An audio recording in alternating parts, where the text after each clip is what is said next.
大家好，呢個係波子，我係 Sammy。今日同大家介紹一下新出嘅大家期待已久嘅 VFC AK105 Tactical Version。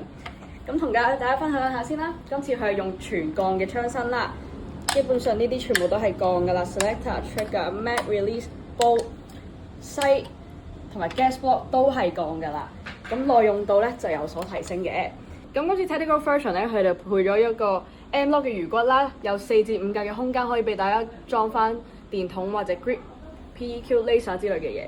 咁跟住上面有條頂魚骨啦，亦都可以裝翻紅點鏡。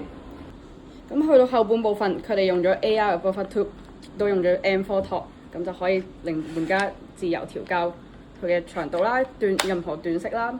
咁亦都可以換大家中意嘅托啦，咁自由度都非常之高嘅。咁今次咧，佢哋用咗一個22mm 直徑嘅大氣缸啦，令到 ballback 更加爽。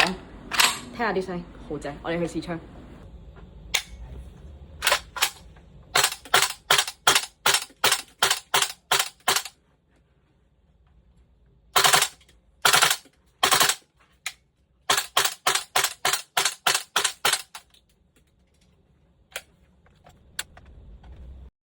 有興趣嘅話，記得上嚟波子睇啦。